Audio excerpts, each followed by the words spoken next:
Bonjour à toutes et à tous et bienvenue dans cette nouvelle vidéo tuto dédiée à DxO Photolab 7.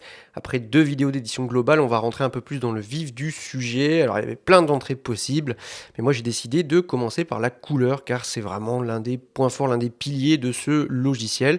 Et donc pour vous expliquer le sujet de notre vidéo, on va passer directement dans DxO Photolab 7. Dans DxO Photolab 7, quand vous voulez éditer les couleurs, vous savez, vous allez directement dans l'onglet couleurs. Et la première chose sur laquelle on tombe, c'est ici l'espace colorimétrique de travail. Et on tombe ici sur une seule possibilité, cliquez sur version. Par défaut, on a DxO White Gamut. Ça, je précise que c'est le cas, là je suis dans la version 7, mais DxO White Gamut est également depuis la version 6. Si vous êtes sur des versions antérieures, vous n'aurez pas tout ça. Mais concrètement, qu'est-ce qui se passe si je clique sur DxO White Gamut? Eh bien en fait, il me propose une deuxième possibilité. C'est le classique, entre parenthèses, ancien. Et là, regardez ce qui se passe à l'écran. J'ai une photo d'un coup qui perd en saturation. Si vous regardez notamment, je reviens sur White Gamut, regardez les verts. Je repasse sur classique. Regardez, les verts perdent un petit peu en éclat, mais c'est pas là où il y a le plus d'éclat. C'est ici sur la fleur, sur le magenta. Et regardez le classique. D'un coup, je perds en saturation. Mais alors la question, et ça sera ça le but de notre vidéo, c'est de se dire, ce premier outil ici, espace colorimétrique, qui est en premier dans les couleurs, donc s'il est en premier, ça n'est pas pour rien. Pourquoi est-ce qu'il y a une différence aussi énorme, là moi sur mon écran, entre DxO White Gamut et classique ancien? Et bien pour ce faire, on va non pas faire de la manipulation, etc., car ça va être un peu plus technique, mais je pense que c'est fondamental de comprendre la différence entre les deux, car ça vous permettra de mieux comprendre votre logiciel et surtout d'enfin peut-être comprendre quelle est la différence entre les deux et pourquoi cette différence existe. Donc ça va être une vidéo un petit peu technique. Ce que je vous conseille, c'est aller vous faire couler un petit thé, un petit café, prenez un petit casse-croûte, vous prenez un petit plaid, vous faites comme moi, vous prenez un petit chat tout poilu, tout mignon à côté, voilà, lui il fait sa sieste tranquillement, et puis surtout avant je vous conseille de masser tranquillement votre cerveau, parce que vous allez voir, on va rentrer dans des considérations qui sont un petit peu techniques, mais qui, je pense, vont peut-être enrichir votre culture photographique. Et donc, si vous avez des questions, je vous le dis de suite, n'hésitez pas à les poser, il y a la timeline, et puis j'essaierai de répondre à tout ça. On va commencer, et la première chose que l'on va se demander, à mon sens, c'est tout d'abord, mais qu'est-ce que ça veut dire espace colorimétrique de travail? Eh bien, un espace colorimétrique que l'on peut appeler également gamut, c'est un synonyme, donc si vous entendez gamut, c'est strictement la même chose. Un espace colorimétrique ou gamut, c'est l'ensemble des couleurs que peut afficher un système. Donc quand j'entends système, ça peut être un écran d'ordinateur, ça peut être une imprimante à l'impression, mais ça peut être aussi un logiciel, car oui, en effet, notre logiciel prend en charge un certain nombre de couleurs, mais de fait, et c'est là où c'est un peu contre-intuitif, mais ça veut dire que si certaines couleurs sont prises en charge, ça veut dire aussi qu'un certain nombre ne le sont pas. Et c'est bien ça le problème, et là, je pense que si je fais ça, là, vous comprenez déjà, vous avez peut-être une petite intuition. Et pour comprendre tout cela, eh bien, il va falloir repartir à la base de la base, ressortir notre petite blouse de lycéen, repartir dans nos cours de physique et comprendre le b.a.-ba, c'est-à-dire ce qui fait la photographie, c'est-à-dire la lumière. Et oui, en effet, la photographie, du grec ancien photos, graphein, photos la lumière, graphein dessiner. Alors dessiner la lumière, on va peut-être plus s'entendre figer la lumière. Tout est affaire de lumière en photographie, mais la lumière, qu'est-ce que c'est? Et bien là, il faut faire un petit peu de physique. La lumière, c'est une onde et notre œil est capable de visualiser une certaine longueur d'onde, en tout cas certaines longueurs d'onde, ce que l'on appelle la lumière visible. On ne peut pas tout voir dans les ondes et dans la lumière. Et dans la lumière, notre œil peut voir ici ce que vous avez en couleur. Vous savez, ces fameuses couleurs de l'arc-en-ciel. Donc la lumière est définie par sa longueur d'onde et vous avez ici l'œil humain qui peut percevoir des longueurs d'onde comprises entre grosso modo un petit peu moins de 400 nanomètres, 380-390 nanomètres, jusqu'à un petit peu plus de 700 nanomètres. 390 nanomètres, c'est du violet, et en deçà, on ne peut pas voir, c'est ce qu'on appelle les ultraviolets. Et puis, au-delà des 700 nanomètres, le rouge, on arrive sur les infrarouges. Là aussi, notre œil ne peut pas le capter. Entre les deux, vous avez des longueurs d'onde qui varient, qui vont du violet au bleu, au cyan, au vert, au jaune, au orange et enfin au rouge. Et donc ça, c'est notre fameux fameuse lumière visible. Et la particularité, c'est que tout ça est fait donc de longueurs d'onde. Chaque couleur a une longueur d'onde précise. Et chaque longueur d'onde précise, c'est ce qu'on appelle en physique la lumière spectrale, donc qui vient directement du spectre lumineux. Et donc cette lumière, elle arrive, elle traverse notre objectif, elle frappe notre capteur en passant à travers, vous savez, notamment la matrice, qui est composée de petits filtres rouge, vert, bleu. Alors le but, ça ne sera pas de parler de dématrissage, etc. Mais tout ça pour dire que la lumière qui est composée de photons est récupérée dans les photocites, donc des petits puits qui sont sensibles aux photons. Ça déclenche une charge électrique. Cette charge électrique est transformée en un signal numérique qui est codé en bits, selon la capacité de notre capteur.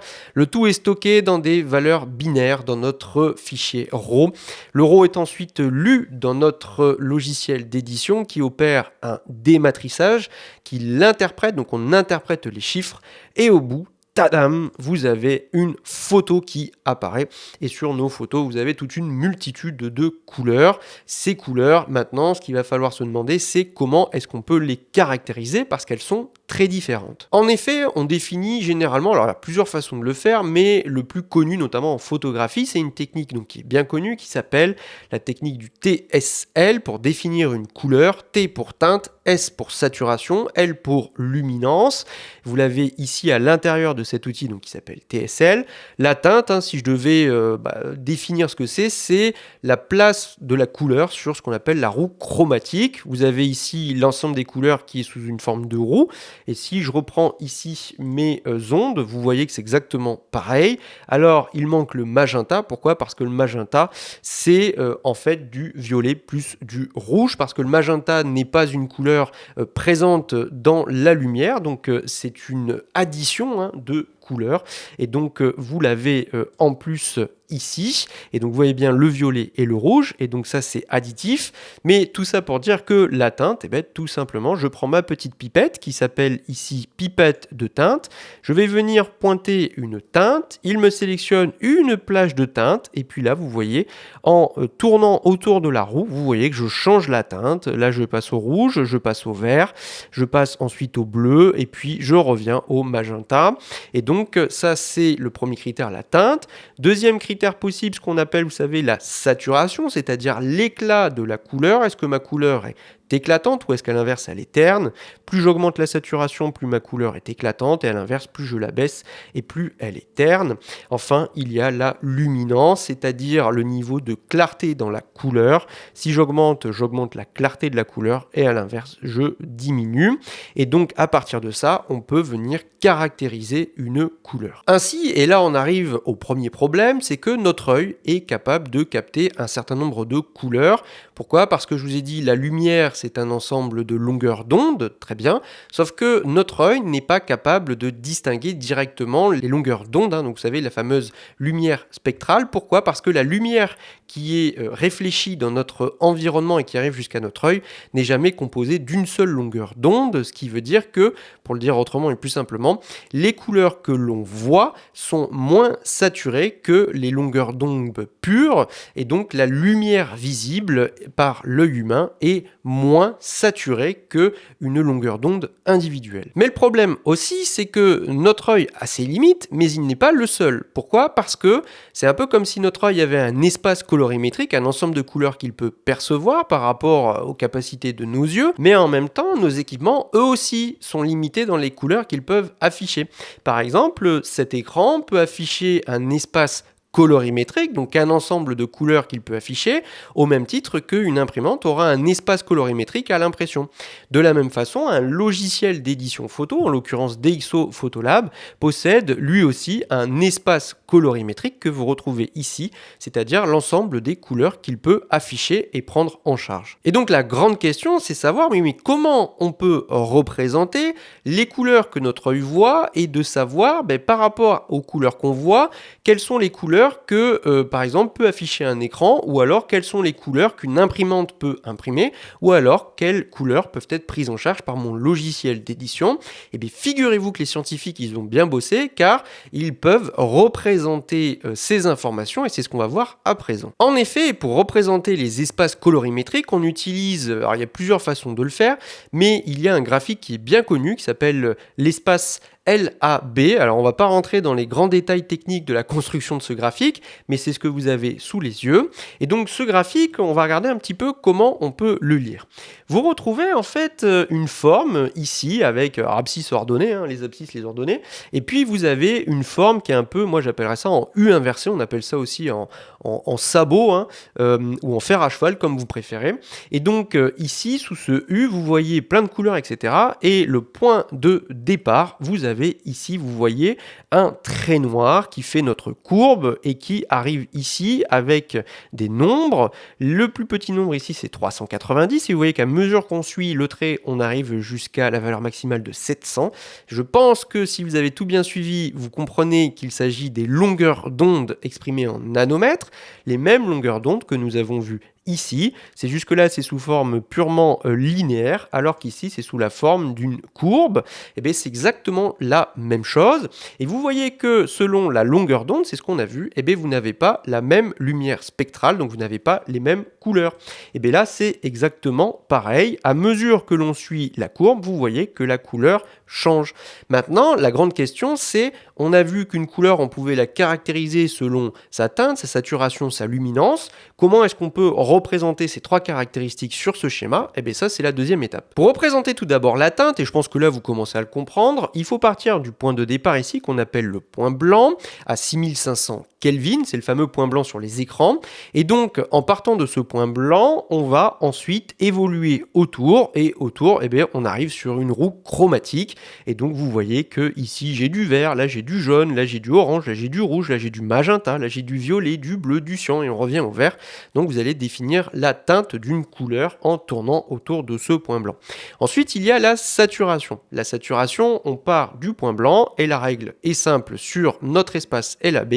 À mesure que l'on va partir du point blanc et qu'on va se rapprocher ici des extrémités de l'espace, eh bien on va aller vers des couleurs de plus en plus saturées. L'idée est la suivante, ici la couleur est non saturée, et à mesure que je vais vers le bord, on est vers une couleur de plus en plus saturée, en arrivant vers la saturation ultime, la couleur qu'on appelle pure, c'est-à-dire la lumière spectrale, c'est-à-dire le niveau de saturation contenu dans une longueur d'onde, et donc tout simplement on ne peut pas faire plus saturé que ça. Enfin, il reste le troisième critère, la luminance. Alors la luminance, ce qui est compliqué, c'est que normalement, quand on représente comme ça les couleurs dans ce modèle-là, c'est un espace qui est en 3D et la luminance se fait verticalement. Mais dans l'espace LAB, en fait, on prend une luminance donnée. Donc ici, la luminance va être fixe et ça ne sera pas un critère déterminant dans notre choix. Donc on va se concentrer principalement ici sur la teinte autour du point blanc, la saturation ensuite, savoir plus on s'éloigne du point blanc, et la luminance, elle sera fixe. Maintenant, rappelez-vous, je vous ai dit aussi que la lumière que notre œil voit, les couleurs que l'on voit, est moins saturée que la lumière spectrale, et ça, on peut le représenter. Je vous ai dit, ça, c'est la saturation maximale de chaque longueur d'onde, mais ce n'est pas ce que voit notre œil. Résultat, notre œil, lui, les couleurs les plus saturées qu'il peut percevoir dans l'environnement, eh bien, on peut les contenir à l'intérieur de ces petits pointillés. Donc l'œil humain, dans tout l'environnement qui nous entoure, verra les couleurs du moins saturé au point blanc jusqu'à les limites au pointillé. Tout ce qui est entre les pointillés et puis les bords ici de notre graphique, eh bien, l'œil humain ne peut pas percevoir cette saturation, ce niveau de saturation. Donc l'idée est la suivante, ça c'est l'ensemble des couleurs, donc par la teinte mais surtout par la saturation que notre œil peut voir. Donc dans l'idée, dans notre matériel photo, pour que ce soit idéal, il faudrait que nos écrans, nos imprimantes ou encore nos logiciels d'édition puissent afficher alors l'ensemble des couleurs, d'accord, mais surtout la saturation que notre œil peut voir. Donc il faudrait que toutes les couleurs soient à l'intérieur de cet espace, mais c'est pas aussi simple que ça et c'est de ça dont on va parler à présent. Car en effet, dans le monde de l'image, il existe des espaces colorimétriques ou gammutes de référence qui permettent d'afficher donc un certain nombre de couleurs, en tout cas en saturation. Le plus connu et le plus resserré d'entre eux, c'est le fameux sRGB, S pour standard, R pour red en anglais, G pour green, vert, et puis B pour blue, donc standard rouge, vert, bleu. Ça, c'est l'espace colorimétrique de base que l'on peut représenter ici par ce petit triangle jaune. Concrètement, qu'est-ce que ça veut dire? Ça veut dire que un système, un écran, un logiciel ou une imprimante qui prend en charge le sRVB, ça veut dire que l'ensemble des couleurs qu'il pourra afficher, imprimer ou prendre en charge seront comprises du point blanc jusqu'aux limites du triangle. Donc les couleurs les plus saturées iront jusqu'au bord du triangle. Par contre, toutes les couleurs qui seront plus saturées et que notre œil voit ne pourront pas être affichées. Concrètement, si je me dis par exemple ici sur le site de DxO, ils prennent l'exemple d'un coquelicot. Alors vous l'avez, je remonte juste ici, un coquelicot c'est bien rouge avec un rouge bien saturé et intense, on peut difficilement faire plus saturé. Et bien ça veut dire que le gamut sRVB ne pourra pas prendre en charge ce niveau de saturation et ne pourra pas restituer le rouge aussi intensément avec autant de, comment on pourrait dire, d'éclat sur notre écran, notre imprimante ou dans notre logiciel. Petite précision, hein, ce gamut sRVB est aujourd'hui le gamut de base pour la plupart des écrans, en tout cas pour les écrans de monsieur et madame tout le monde, mais aussi c'est le gamut de référence sur internet, c'est-à-dire que si vous postez une photo sur internet, et bien tout simplement votre navigateur ne pourra pas afficher les couleurs les plus saturées en dehors de cet espace parce que c'est comme ça, que ce soit Chrome, Firefox, etc. Il prend en charge le sRVB, mais tout ce qui est au-delà ne sera pas pris en charge. Cependant, parce qu'il y a un gros cependant, vous vous rendez compte que vous avez le triangle qui est là, mais sur énormément de parties, en fait, il y a plein de couleurs saturées. Vous avez les couleurs visibles dans l'environnement par l'œil humain qui sont là, les plus saturées, et vous voyez que toute cette partie-là, n'est pas prise en charge par le sRVB, donc c'est quand même un petit problème, parce que ça veut dire qu'on ne peut pas afficher les couleurs les plus saturées, mais en photo, on aimerait bien reproduire les couleurs que notre œil a vues, notamment sur les coquelicots, etc. Donc vous voyez que tout autour, il y en a quand même un certain nombre. Résultat, on a d'autres gamut qui existent. Alors là, vous en avez plein qui sont affichés, ça fait un peu mal aux yeux, mais le plus connu en photo, c'est le Adobe RGB 1998, le triangle que vous avez là. Alors vous voyez que notamment sur tout ce qui est violet, magenta et une partie des rouges, ça reprend la même base que le sRGB. Par contre, vous vous rendez compte que sur d'autres couleurs, il va bien plus loin. Grosso modo, l'Adobe RGB, lui, il affiche des couleurs plus saturé que simplement le sRVB. Alors ça, c'est vraiment quelque chose qui a longtemps été une nouvelle norme dans la photographie. Et le problème, c'est que aujourd'hui, on arrive sur notamment des écrans, des imprimantes ou des logiciels qui peuvent prendre en charge des gamut plus larges par de nouvelles technologies d'affichage. Mais vous voyez que par exemple le RVB, c'est là où c'est intéressant, il prend quand même en charge des couleurs plus saturées. Vous voyez ici, il y a vraiment du progrès par rapport au sRVB, mais parfois ça ne suffit pas. Et là, on rencontre un problème. Pourquoi ? Parce que, regardez, si je vais dans mon logiciel et que je prends l'espace colorimétrique et que je clique sur classique, je mets le petit point d'interrogation pour avoir des informations sur l'outil. Et dans classique, il est marqué espace de travail colorimétrique utilisé par DxO Photolab 5 et antérieur. Le traitement des couleurs s'effectue dans l'espace colorimétrique Adobe RVB pour les RAW, et puis je m'arrête là. Concrètement, ça veut dire que jusqu'à DxO Photolab 5, l'ensemble des couleurs qui pouvaient être affichées dans le logiciel, donc sur votre écran, en tout cas, étaient contenues à l'intérieur de l'espace colorimétrique Adobe RVB, donc à l'intérieur de ce triangle, ce qui veut dire que sur certaines couleurs qui étaient encore plus saturées, on ne pouvait pas les afficher, sauf que regardez ce que l'œil humain peut voir est plus large, et vous voyez ici qu'il y a énormément de marge, donc on commençait à être limité.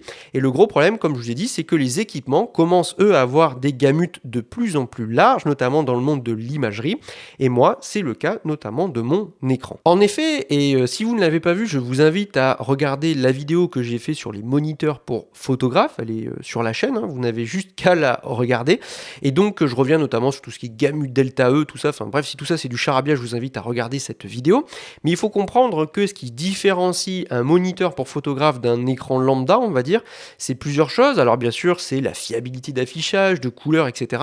Mais c'est aussi et surtout le gamut, donc la quantité de couleurs saturées, le niveau de saturation que peut afficher l'écran. Et le truc, c'est que moi, j'ai mesuré le gamut de mon écran, car on peut le faire, et donc je l'ai comparé notamment à l'Adobe RVB. Vous avez l'Adobe RVB qui est ici, c'est le triangle noir et ensuite en pointillé tout autour, vous avez le gamut que peut prendre en charge mon moniteur. Et là, vous vous rendez compte, patatras, que autant sur tout ce qui est notamment les bleus, les cyans et une partie des verts, mon écran se calque vraiment sur l'Adobe RVB, très bien, mais que par contre, quand vous regardez sur une partie des verts, sur les jaunes, les oranges, les rouges, les magentas, les violets, mon écran affiche des couleurs plus saturées que le gamut Adobe RVB. Donc pour le dire autrement, mon écran peut aller au-delà. Problème, et là je pense que vous commencez à voir la limite, c'est que si je me contente du gamut classique, qui lui se repose sur les bornes de l'Adobe RVB, ça veut dire que mon écran qui peut afficher niveau saturation tout ce qu'il y a à l'intérieur du triangle en pointillé, il ne pourra pas. Pourquoi ? Parce que le logiciel, lui, va brider avant, et lui, le logiciel ne pourra afficher que les couleurs qui sont à l'intérieur de ce triangle, ce qui quand même est dommage.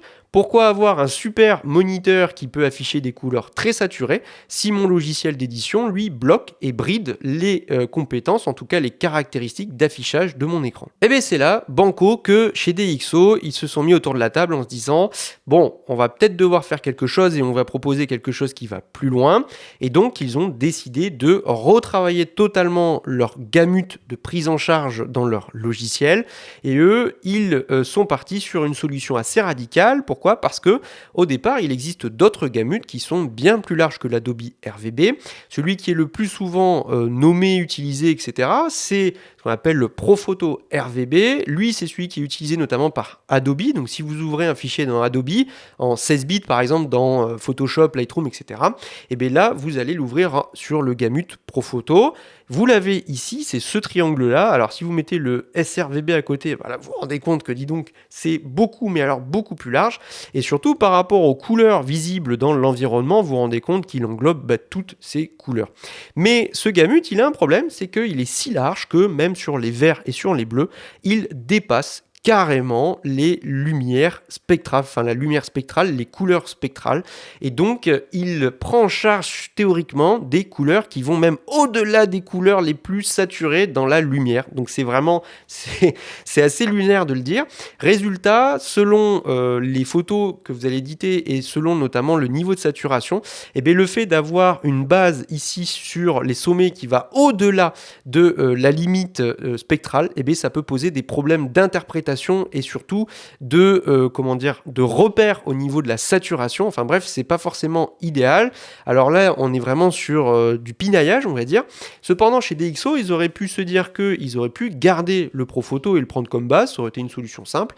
Mais eux, ils ont dit non. On ne veut pas avoir de problème sur les couleurs les plus saturées. Résultat, nous, on veut créer un gamut qui reste à l'intérieur ici du spectre.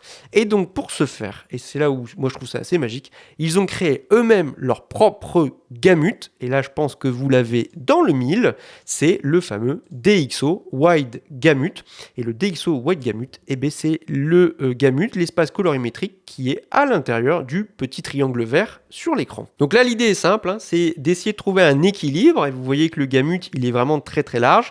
Il prend vraiment quasiment 100% des couleurs au niveau saturation par rapport au niveau de saturation visible par notre œil. Alors vous voyez ici, il est vraiment sur le bord, sur notamment les teintes orangées, un petit peu ici sur notamment le magenta, mais sur tout le reste, vous voyez qu'il englobe vraiment tout, mais surtout, il ne dépasse pas ici les bornes, donc c'est vraiment intéressant. Et si je reprends le cas de mon Poppy, vous voyez, de ma couleur très saturée, vous voyez que maintenant, elle rentre à l'intérieur du gamut. Résultat, la conséquence, c'est que je peux profiter pleinement des compétences et du gamut de mon écran et le logiciel ne va plus brider les compétences de mon écran. Alors le truc, c'est que vous avez vu, si on regarde, ce gamut il est si large et si vous le comparez ici, vous avez l'Adobe RVB qui est ce triangle là, ça c'est le sRGB, ça nos fameuses couleurs saturées par l'œil, et puis vous avez ici le Wide Gamut. Alors vous voyez que lui, il va même carrément au-delà des couleurs perceptibles par l'œil humain et donc au-delà, par exemple, ici du Poppy. Et donc, si par exemple il va, et c'est normal, il va largement au-delà de ce que mon écran peut afficher, et bien ça, je peux le voir directement, pas dans Lightroom, pardon, dans Photolab, je peux le voir directement. Ici, si une couleur dépasse le gamut de mon écran, je vais tout simplement là, au niveau de l'histogramme, cliquer sur afficher, masquer l'avertissement du gamut de l'écran, CTRL-ALT-M, et là, je vais pouvoir mettre en surbrillance les zones qui sont en dehors du gamut de mon écran. Et regardez, quand je clique, et bien là, sur les couleurs les plus saturées, sur le magenta, c'est le cas. Dans ce cas-là, et bien ce que fait DxO d'un point de vue algorithmique, c'est que ces couleurs qui sont sursaturées, il va lui venir les désaturer et les remettre à l'intérieur du gamut de mon écran. Et puis ça me permet de bien les voir et d'avoir les couleurs les plus saturées possibles par rapport à ce que je regarde. Et ça, on peut l'appliquer aussi pour les imprimantes, etc. Mais par contre, regardez ce qui se passe si maintenant je mets le gamut classique et que je réactive ici l'écrêtage. Regardez, et bien il n'y a rien qui s'affiche. Pourquoi? Parce que mon écran peut afficher l'intégralité de la saturation présente à l'intérieur de ce gamut. Résultat, il ne me dit pas attention, ça va en dehors. Bref, donc maintenant je pense que vous comprenez un petit peu cette histoire. L'avantage de l'espace colorimétrique, le white gamut, c'est de permettre de profiter au maximum, mais alors au maximum des capacités de nos écrans. En l'occurrence, là, moi, ça me permet d'avoir le meilleur rendu possible. Et si je vous donne un autre exemple concret, si on veut être précis et vraiment pointilleux sur les couleurs, vous voyez sur cette photo, et je vous en reparlerai, cette photo par exemple, c'est le fameux lever de soleil à Ilaouz Darib à Madère. Vous voyez cette photo, j'ai voulu la tester aussi dans des conditions d'affichage des couleurs qui étaient extrêmement précises. Pour ce faire, et donc je ferai une vidéo là-dessus, j'ai calibré les couleurs à l'aide ici d'une charte de couleurs. Cette charte de couleurs, elle m'a servi à voir les couleurs les plus fidèles. Ça, je l'ai fait donc avec ici le profil de calibration. De fait, je l'ai appliqué sur ma photo. Donc là, je sais que les couleurs que j'ai sous les yeux sont les couleurs les plus fiables possibles d'affichage. Mon écran est calibré, il est sur le gamut le plus large d'affichage que je peux avoir. Donc je sais que les couleurs que j'ai sont fiables, car j'ai un delta E moyen qui est aux alentours de 0,5 et j'ai un delta maximum qui est sur le patch de couleurs maximum qui est aux alentours de 1. Donc pour le dire autrement, les couleurs que j'ai, ce sont les couleurs fiables et mon écran ne me montre pas des couleurs qui partent en sucette. J'ai un gamut donc qui est très large. Le gamut d'affichage que j'ai sous les yeux, c'est celui que j'ai à l'intérieur des pointillés. Donc là, vous voyez, niveau perf, je suis au max du max. J'ai calibré les couleurs pour qu'elles soient vraiment au poil de fesses. Et là, maintenant, regardez, je mets le fameux DxO White Gamut pour profiter de tout ça et ne pas me brider. Et regardez ce qui se passe, notamment ici sur les parties orangées et sur le jaune. Regardez ce qui se passe quand je passe dans le classique. Paf! Et bien voilà, j'ai perdu en saturation. Pourquoi? Parce que le gamut ici n'est pas assez large. Résultat, il désature en replaçant les coordonnées de la couleur à l'intérieur de l'Adobe RVB. Donc ça désature, hein, c'est aussi simple que ça. Et donc si je repasse dans White Gamut, paf! Là je retrouve de la saturation. Par contre, regardez les bleus, ce qui se passe quand je remets le classique. Mais vous avez vu, les bleus, ça change quasiment rien. Pourquoi? Eh oui, parce que quand je regarde ici l'analyse du gamut de mon écran, sur le bleu, vous voyez, je suis collé à l'Adobe RVB, donc finalement, il n'y a quasiment pas de différence, là où, par contre, derrière, il y en a. Alors, je vois que derrière, la lumière vient de couper, il n'y a plus de batterie. Enfin bref, je pense que de toute façon, on arrive à la fin de cette vidéo, donc si vous avez des questions, n'hésitez surtout pas à les poser. Si je résume et que je fais une petite ouverture sur ce sujet, moi, je pense que cette technologie, elle est vraiment utile, mais alors vraiment utile pour les personnes qui ont notamment de quoi afficher ou imprimer avec de larges gamut. Si vous avez un écran avec un gamut réduit, là forcément, vous n'allez pas être bridé par ici le classique. Par contre, si vous avez un moniteur pour photographe avec un large gamut, là, vous allez vraiment pouvoir en profiter. Enfin bref, donc j'insiste, si vous avez des questions, n'hésitez pas, vous les posez en commentaire et j'y répondrai avec grand plaisir. Et puis sinon, en attendant les amis, je vous dis à très vite pour une nouvelle vidéo.